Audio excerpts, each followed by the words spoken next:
Hey everyone, this is Matt Keller. We are doing a YouTube live on none other than soils today, George. George, how are you? Wonderful. How's it going? Good, good. How's life up in Canada? Where are you located actually? You bet. I am in sunny Winnipeg today, nice and sunny.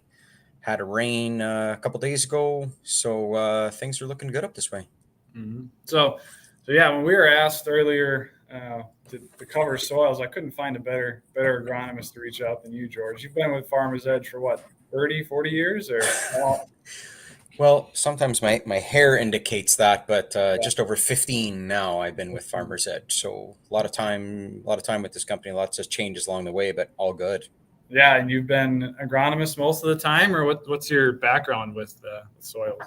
Yep. And The first position I had with Farmers Edge was the everything job where I was soil sampler, tech, sales,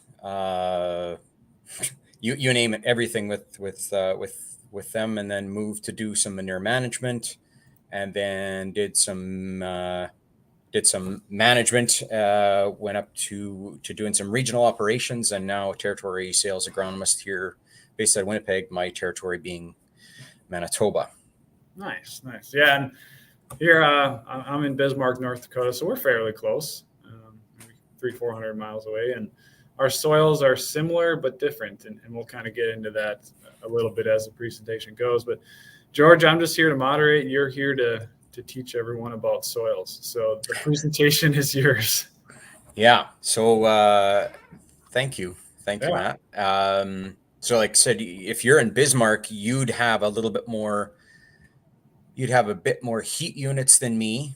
Mhm. Sometimes you have less water than us, Absolutely. Yeah. but me being the valley in the Red River Valley, we tend to have some extremely black clay soils, so similar but different, and obviously that goes across whatever we do. But like I said, we're here to chat about soil and what value of soil sampling that Farmers Edge can offer customers. So, to first start off, I think that's the backbone of what Farmers Edge, you know, can and does the best in offering to the customer.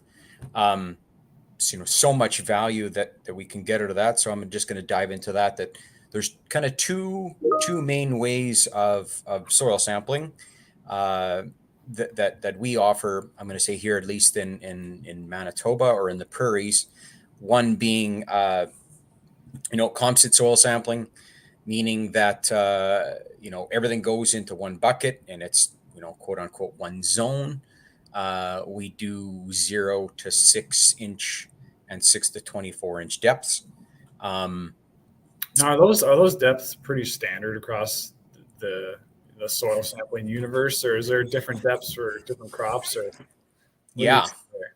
So in my time doing agronomy, I did some agronomy way back when in Alberta, and then I did some on the western side of Manitoba, dipped into eastern side of Saskatchewan, and then once it was with Farmers Edge, mostly on the east side. So predominantly 0 to 6 and 6 to 24 inch is the standard practice when it comes into Manitoba and Canadian soils. Sorry, prairie soils. I'll say that.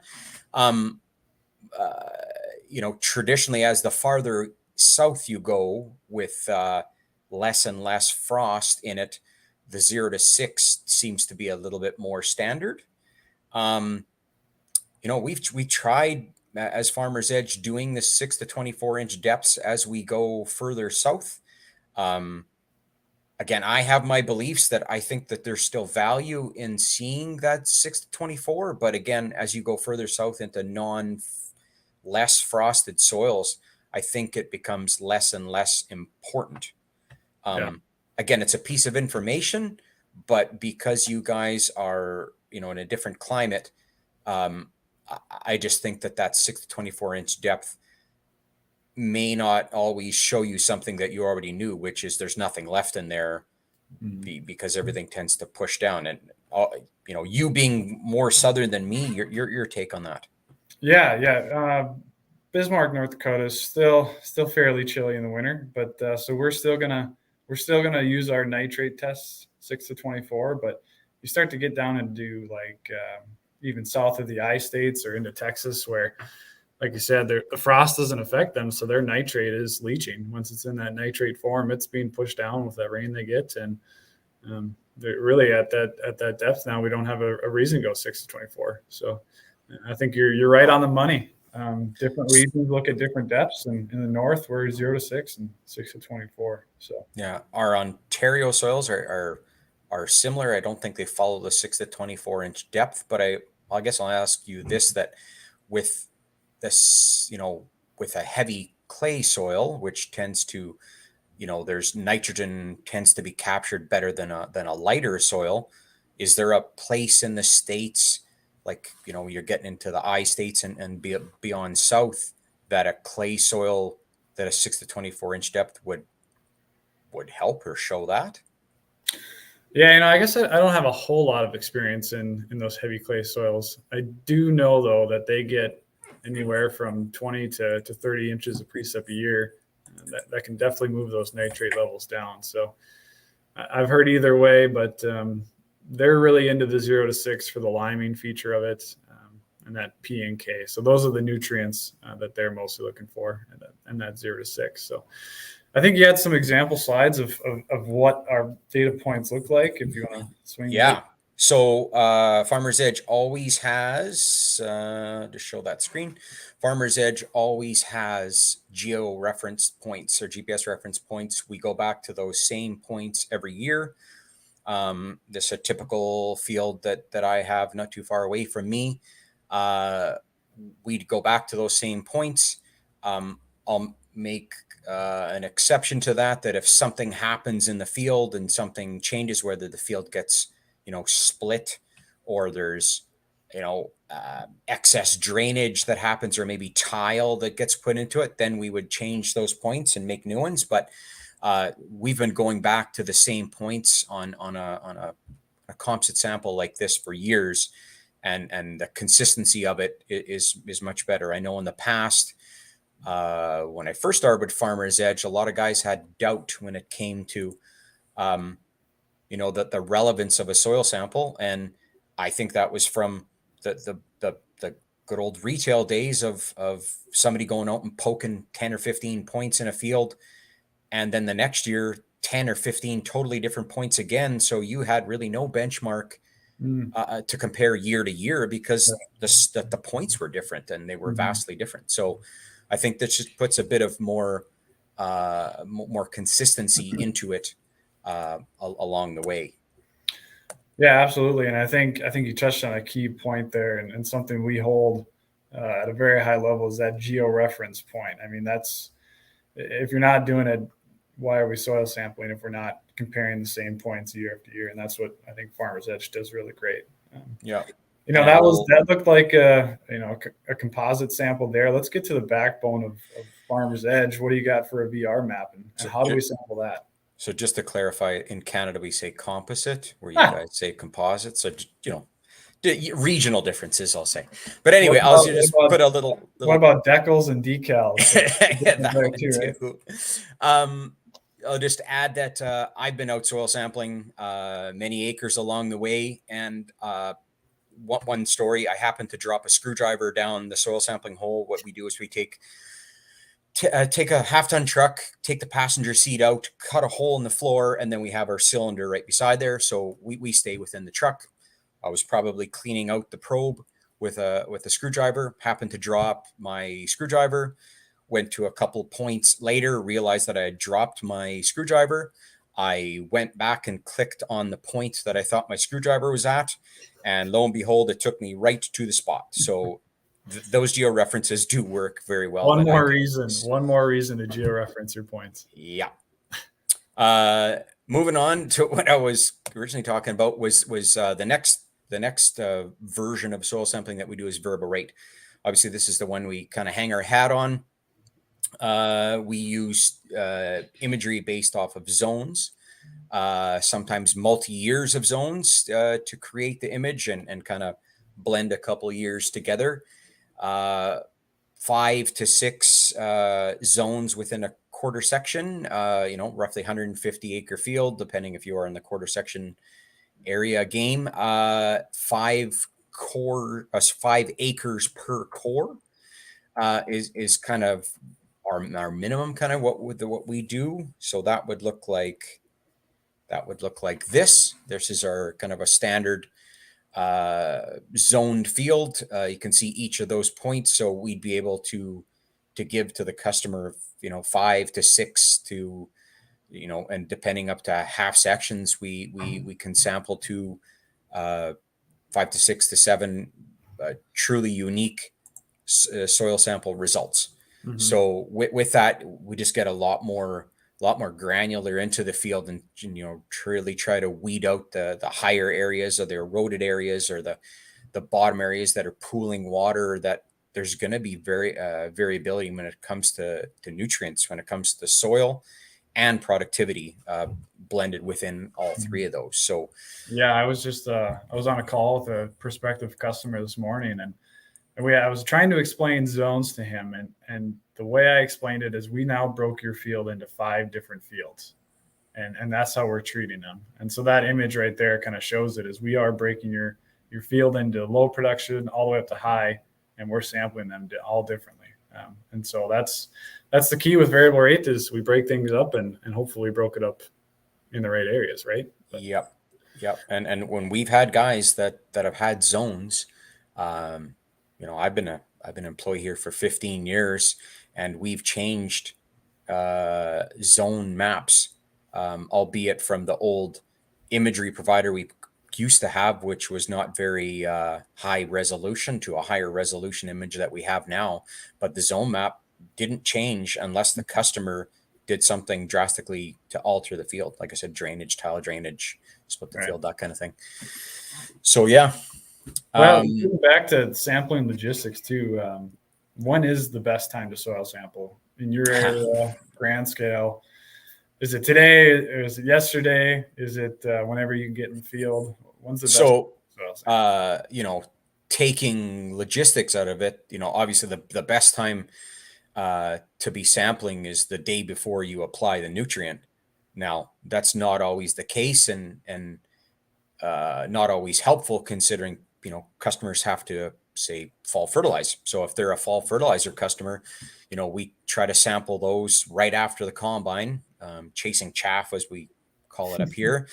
We're literally right behind the combine, sampling, getting a result, because especially in this particular year where we have a late harvest, by the time some of these crops get off, they could be applying nutrients right soon and shortly after. Whether that be nitrogen or P and K for the soybeans, kind of thing. But so that's kind of one bucket that we tell customers is fall fertilizing. We need to get right behind the combine and sample. The next bucket, I'm going to say, is we try to get guys who, maybe are looking for a pre-buy at year's end. So we'd like to sample a little bit later after that, potentially when the soils get a little cooler, getting into October. And then, obviously moving on, we can sample and have sampled almost every month through the wintertime. Although I think the best time to sample is right after combine for fall plies, and then right when the soil's cool till the snow kind of stops us, I guess, is the best times to be getting in there. You get to see the variability of the field, and the more stubble you see, and the more intricacies you can see in the field, obviously the better. Yeah, and one more thing to note after last year, especially, is we have to have a little bit of moisture in the ground to pull a good sample. I mean, if you're pulling sample after a drought year like last year, some of your points are just going to be powder, and it's going to be hard to get a good point. So it's something we do train our samplers on, is to try your best to get a good core, and hopefully we get a little bit of moisture out there. So yeah, and to the complete opposite of that sampling this spring, where I've never used a mud tip, and that's the only way I could get anything, was using a blunt nose mud tip that had a bit of a claw on it that was able to retain that muddy soil, and actually popped out of the core. otherwise things weren't working. So Yeah. I've never experienced the mud, never used the mud tip until this spring, and it was highly effective. Look at you, So George, getting out in the field. every year, I think of all my years, there might have been maybe one season where I did not get the soil sample where I was doing regional operations, but Cool. every year. And I just think that grounds me as an agronomist and gets me to get out to the field and talk to customers, and knowing what my sampler is going through, and helping them and teaching them along the way is the best.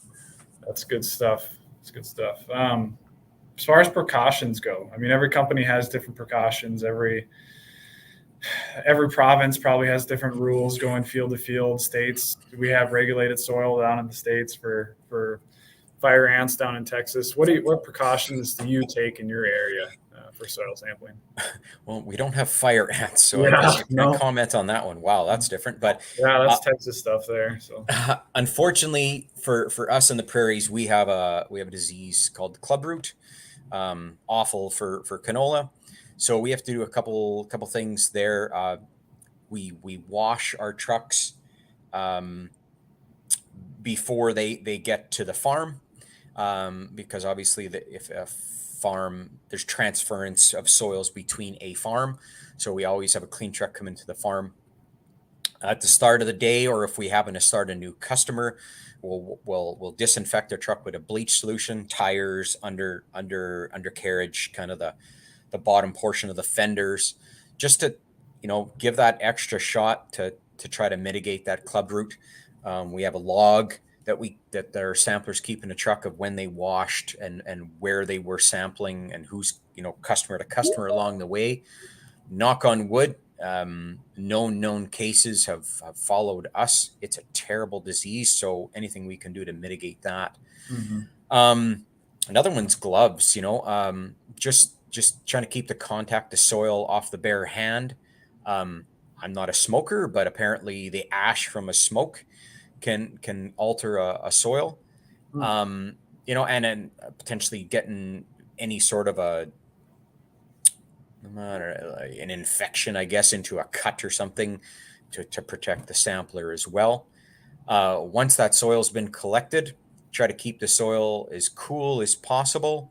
At the end of every day, they go either in the fridge or kept out of the sunlight and try to keep as cool as possible and shipped to the lab immediately to get analyzed. Obviously there's times where they're sampling on a Saturday and Pure Later or whoever, FedEx isn't shipping soils, keep them in the fridge, keep them cool, and then ship them out at our earliest convenience, kind of thing. So labs, we have a lab down here in the States. You guys have one in Winnipeg, right?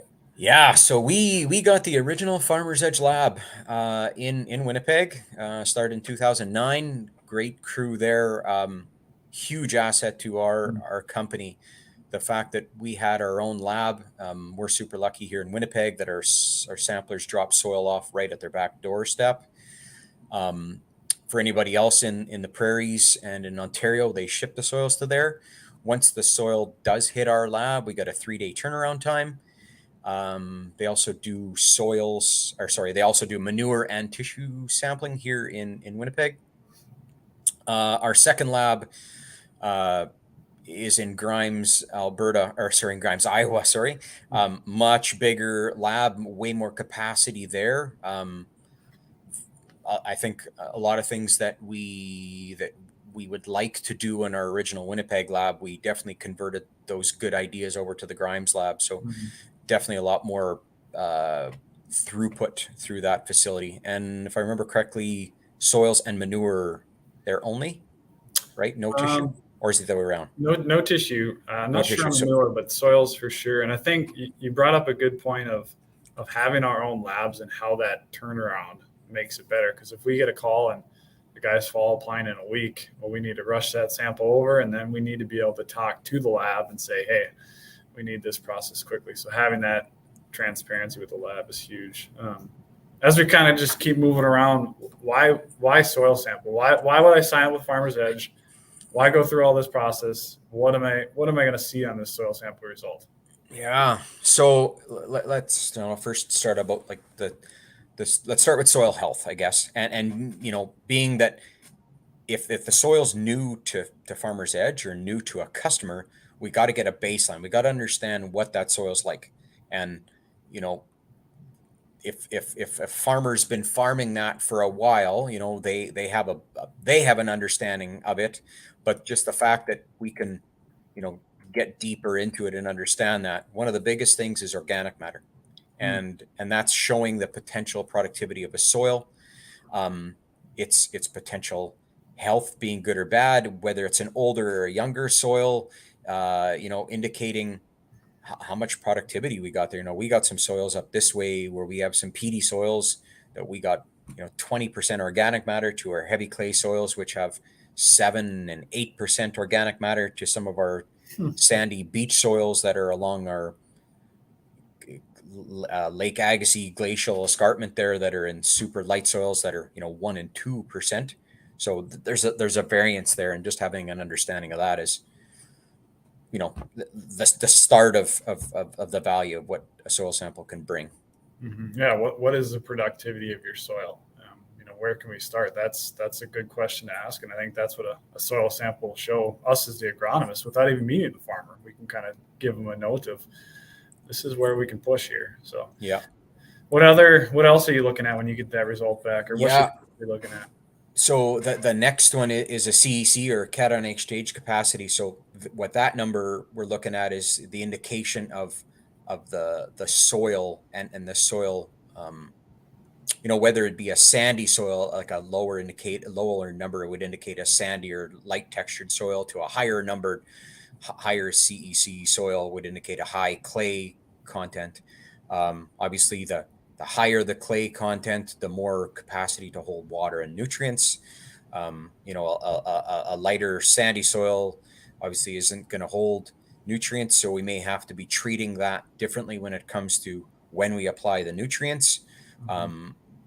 We have some soils here that we tend to put fall applied nutrients down right after soils cool, and then they freeze and they stay there, as opposed to in a lighter sandy soil that's probably not the best idea to be doing that. So just another indication, and just another way to understand how to handle that to make them more productive for the customer. Yeah. And a grower might say, like, I have this half section field, and 30 acres of this field it's always turning yellow in the summer. Why is that? Well, I have a perfect example. I went and soil sampled a field that was just like that, half section, and 20, 30 acres were light ground, and the CEC there was 7, and the rest of the field was 25. Wow. So I can tell right off the bat that it's a sand ridge, and if we can do anything to maybe split apply that nitrogen, that's what we're going to try to do. So those soil tests we get back, they mean a lot to us, and that's where we're professionals at, right? Reading those soil tests and giving the best recommendations. So that. As far as nutrients go, what are you looking at there? Yeah. So I guess a couple more things before we get into the nutrients. Just talk about an EC and just something with salinity. Obviously we have some higher salinity soils in once you get into off the clay soils, that we got some salinity issues. So that's something that'll indicate there. Moving on, another one to talk about is pH and the effect that it has on some nutrients. So obviously, if you got a really acidic or a really basic soils, we got acidic soils on this. We got basic soils on this side, where we got some pHs up in the 8s, where we don't need to lime. Where there's guys, I don't know if you have any guys you have to lime your way. In no-till in southwest North Dakota, well, for one thing, there's nutrient stratification, but the other thing is when anhydrous ammonia converts over to nitrite and then to nitrate, that conversion process acidifies that top 6, or more like the top 3 inches of soil. So there's a lot of research our land grant university NDSU is doing on just trying to line that very top of that soil and seeing if that calcium carbonate can move through the soil, because we don't want to till in Western North Dakota. I mean, we won't have a crop most likely, just depending on rain. So there is a lot of that, and that's where our pH differences come from. But that's nothing like some of the more weathered soils in the I-states. They have a lot of pH issues. Yeah. In there. Yeah. Well, we have, we have some soils here that are, the 8+ pH, and all the more reason that we need to be putting, phosphate with the seed. Mm-hmm. Otherwise, we're just not getting that productivity out. Just got a slide here. Maybe we'll just do it this way. It just shows that, out of each of those nutrients, there's a sweet spot when it comes to whatever pH you have. Some are obviously beneficial than others, and others got some weird, boron's got a weird arrow shape to it. But you're looking at your nitrogen and your phosphate. There's a definite sweet spot in the middle there where, things are worse and better. So you just need to be treating potentially different nutrients, depending on the pH. Right. That's good. What NPK? Let's dive into those, because that's what everyone's looking at. That's what farmers know. They want to know how much nitrogen, phosphorus, potassium. What do I go to apply? Yeah. So I'm just going to show another slide here. So this is of Liebig's barrel analogy. Initially on when we started VR, nitrogen was always our driver, and that's the one that's easily fixed.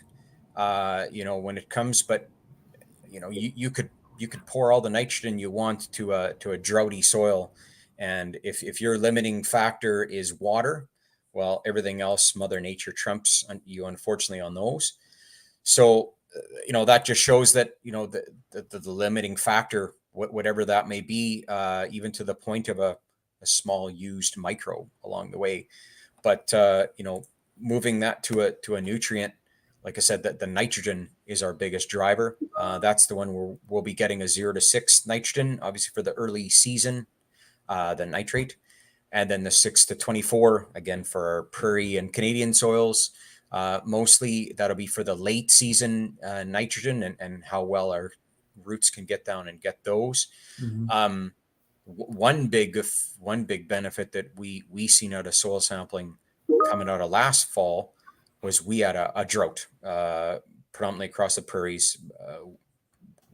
It's been a while since we had one here and around Winnipeg in the valley, but we had a lot of nutrients left over, and we were able to capture those and really indicate to the growers that they needed to ratchet back because there was so much nutrients left in the field.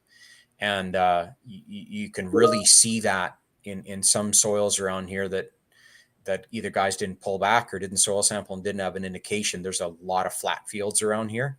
And the analogy I was chatting with a customer here a while ago was the beer analogy, that there was just too much nutrients left in the soil, or they drank too much beer in a night, where if they wouldn't have drank 14 beers, and only had maybe 8 beers, they would have stood up. But the 14 beers is what got them. So, nitrogen's great and all, but there's a sweet spot in there too, where sure, you can get an extra couple bushels out of your top end, but did it actually equate to economics in the back end? So nitrogen's obviously the biggest reason to be soil sampling here on this side. Mm-hmm. Yeah, and when you're looking at, I think nitrogen in our region was about 90 cents a pound this last week for anhydrous, maybe a little bit more for urea.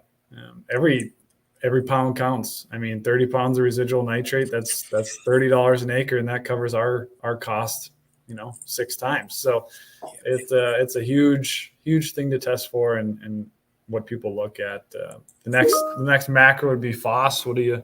Well, just to say that this is one of those fields that you got some drunk barley there, or what? Drunk oats, unfortunately, but that was one of the unfortunate outcomes out of over application. So I don't imagine that's going to be a fun time to be in there and go into that field for harvesting. So yeah, let's talk about phosphate 0 to 6 inch. 3 different analysis there: Bray, Olson, and Malik. Mm-hmm. And obviously giving you an indication of are you in a build situation? Are you in a where you need to build up those levels? Are your levels low? A maintenance mode where you just want to keep cruising and just keep that level the same, or a reduction mode where you've had manure in the past and you need to pull some of that out to utilize that money in the bank, that nutrient in the bank for you. Yeah. Yeah. And with a lot of my growers in North Dakota this last year, with phosphate being $1,000 a ton, for like 1152, and that's not going down from there. Although I did hear an 840 from a local co-op just recently, so that was pretty nice. But yeah, it's just very, very important to know what you have in the soil. And I want to reiterate this: always put a starter down. Any cereal, canola, doesn't matter if phos is $2,000 a ton. Put starter down with the seed. And I think we both try to iterate that as good as we can. Yeah, I've seen situations where I had some manured ground and super high levels, and I did not recommend a starter rate. And all year I saw where a guy split the field and did starter and no starter, even in high phosphate conditions. I still seen it, and he called me numerous times to indicate that whether it indicated a yield in the back end, I don't know, but the seeing that halfway through the season and him calling me was enough that maybe I needed to switch my tune and always have a starter rate when it went with that. Yeah.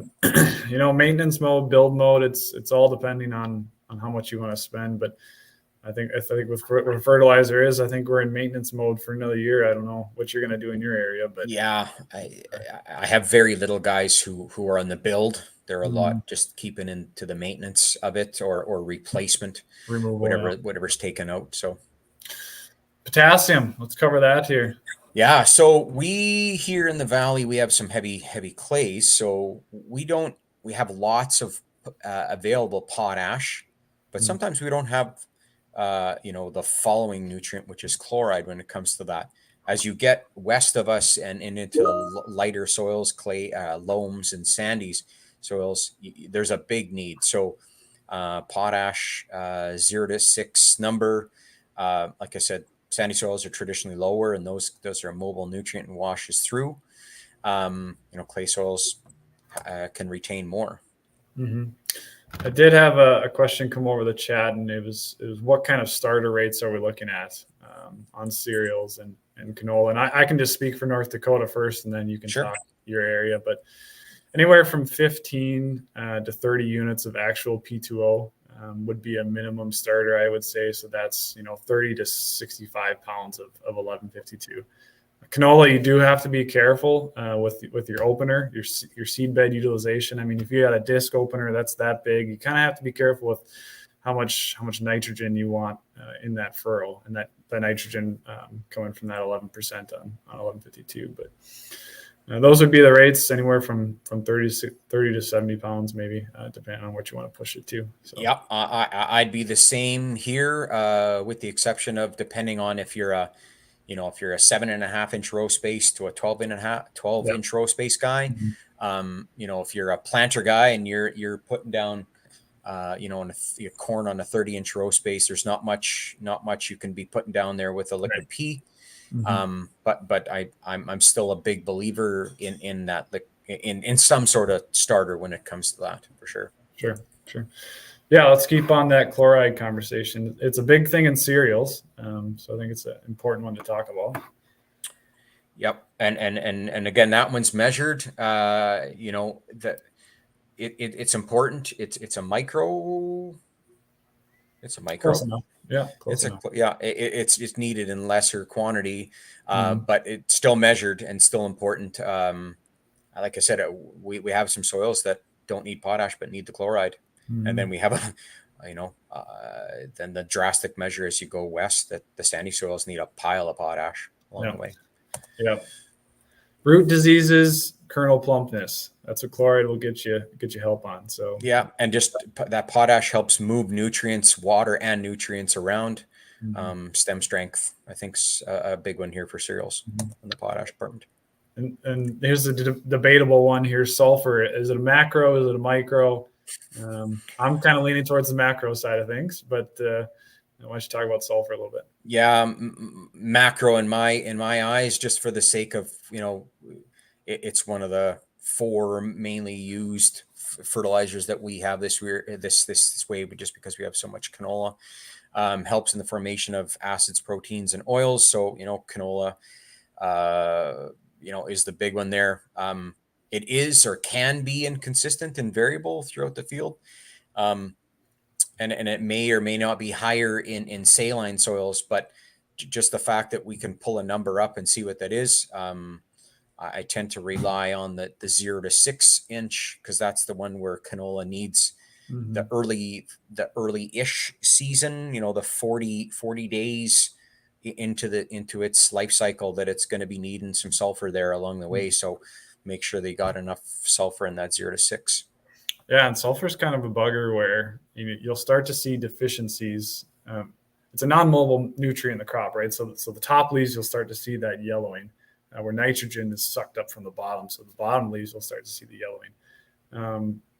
But on your hillsides, your washout areas, those are where you're going to see a lot of that sulfur deficiency. And honestly, I've been just blanket recommending sulfur on every acre. It's just not at a high rate, but with the soil test being inconsistent, just based on topography, and 10 units of actual S isn't a bad recommendation, I guess.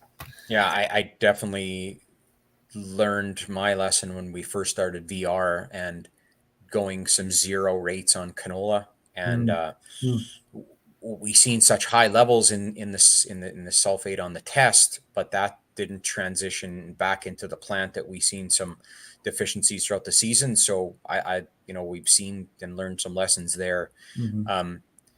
The debate is out on cereals. I like to see a fairly low number in a cereal before I'd recommend something, but I do know that there's some guys out there putting on sulfur to help with proteins in protein content in wheat. Yeah, I mean, there's plenty of fertilizers on the market that give you both that phos and S, and sometimes zinc as well. And that's a transition right into micros. I mean, we sample quite a few micros on our soil tests. What are the big ones you're looking at on a yearly basis? Yeah. Micros, some of them use this way: copper, iron, manganese, zinc, boron, chloride. The one that sticks out in my mind, to the north of us here, we got some peat soils, and that's the one where copper's it's not there.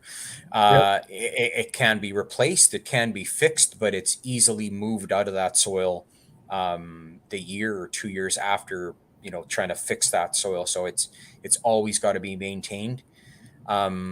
We have some soils to the west of us here that potentially are low in boron, if you're growing canola, but I've seen inconsistent results on that one. So I've seen soils low in boron and added boron fixed it, and sometimes it didn't. So somewhat inconsistent there. But the fact that we have something and a number to show, I think of following in season potential boron tissue may be able to aid and help that along the way. And some zinc, I guess, in some in my southern part when it comes to the corn areas. I don't know about you guys, if that's one for you too. I was just going to bring up the corn side of things. I mean, it's a quart an acre of chelated zinc in corn, just in your starter. It's what we do. We cover our bases. People will argue if you're above 1 part per million zinc or 1.5, you don't need it, but let's just cover all of our bases and put it in, right? Yeah. And that would be liquid too, right? So that's just right down the planter with the corn. So yeah. I think so. That's the micros, yeah. And in this area too, we're looking at zinc. Same with you on boron. It's just hard to prove a huge yield bump, at least in our area, where we have relatively young soils, high in a lot of these nutrients. Maybe in other areas of the world where they have older, more eroded soils, these micros might be less. So yeah. But I think as we start diversifying what we got up here, and there's definitely corn and soy are moving out of the main southern part of Manitoba and stretching out. I think we are getting to the point now where we got to be more diligent in looking for those micros, just for the fact that if there's a total different crop that's moving in and a more user of, say, zinc in some of those areas, that you got to just keep an eye on and see what they're up against. Sure. I think, George, we're pressing about 40 minutes. It's been wow. Good conversation. Time flies when we're talking soils, right? Awesome. Love it. What closing remarks do you got? So I guess, moving forward on just the value of the soil sample, that we're really starting to see that the next trend, which is into a low carbon grain, and having some data to prove to an end user that we've did our due diligence and did the right thing, that we have a documented soil sample, that we had a 4R plan. A lot of us in FarmersEdge are CCAs and 4R agronomists. Having a verified as applied and harvest gives that stamp of approval on some grains moving forward, that there's going to be some premiums being put out there for low carbon grains. There's a need. I think we're on the cusp of moving into it. So it all starts with a soil sample and moving through the rest of the steps along the way. Yeah, I think we'll end with this. How do we, if we have any farmers, prospective clients watching this at any time, what's the steps to get a hold of one of us, I guess? So. I do have a Twitter handle. FE_prairies is my Twitter handle. Yours? Why did you have to ask me that? I think yours is somewhat similar to mine along the way. FE_ and Northern Plains. That's mine there. So yeah. To get in contact with any of us, we're both agronomists with the team, kind of talk soils all day today. But to get in contact with any of our sales folks or any of our CSMs, account managers, just look out FarmersEdge online, and that'll take you right to who to get in contact with. So you betcha. George is great. Learned a lot from you, and it's good conversing about soils. So love geeking out about soils, man. It's great. Till next time, right? Awesome. Thanks again. Take care. Bye-bye.